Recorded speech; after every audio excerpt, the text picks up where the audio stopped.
The horrifying reality of slave breeding. While the importation of slaves from Africa was banned in 1808, slavery itself continued to flourish, driven by economic forces in the form of slave breeding. Join us as we explore this haunting chapter of history, shedding light on the painful truths of the domestic slave trade and its lasting impact on African American communities today. Let's get started. Between 1525 and 1866, over 12.5 million Africans were transported to the New World through the transatlantic slave trade. Shockingly, only around 450,000 of them were shipped directly to the United States.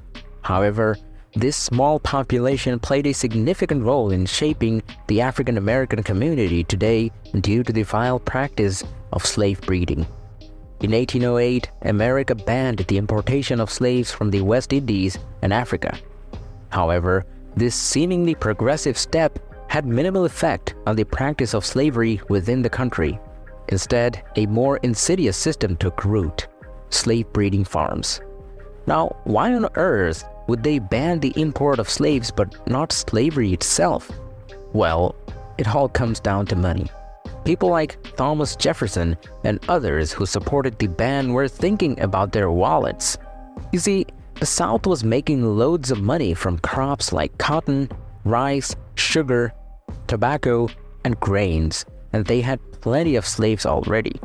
If they brought in more slaves from other places, it would make the prices drop and hurt their profits. So they stuck to making more babies.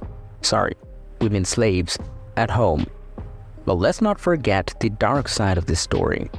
The transatlantic slave trade was a massive tragedy. Can you believe over 12.5 million Africans were forced to go to the New World between 1525 and 1866? That's a lot of people, and only around 388,000 of them ended up in the United States. But somehow, that small group became a majority of the 42 million African Americans we have today. How? Brace yourself, because it's not a nice story. Inside America, there was this really awful thing called slave breeding farms. They treated slaves like they were crops or animals, not human beings. In places like Virginia, they treated slaves as if they were just as valuable as tobacco. Crazy, right? The demand for slaves grew in the South because of cotton farming, and that's when things got really bad.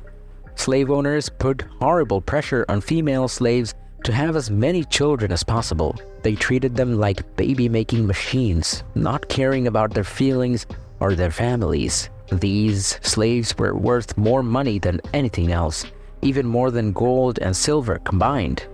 So slave owners had these breeding farms where they forced fertile women to have babies with big and strong men. They wanted to make sure the kids would grow up to be strong and useful as slaves. It was a heartless and cruel business, treating human beings like they were just things to be bought and sold. Slave traders played a major part in this ugly business too. Some of them were notorious, like Franklin and Armfield. New Orleans became the biggest slave market, and places like Maryland and Virginia supplied slaves to the Deep South and other places. You know, it wasn't just about making money. It was also about power and control. Slave masters interfered in the slaves' personal lives, forcing them into unwanted marriages and committing sexual assaults. It was horrible and degrading, all justified by this awful idea that African women were somehow more sexual and less human.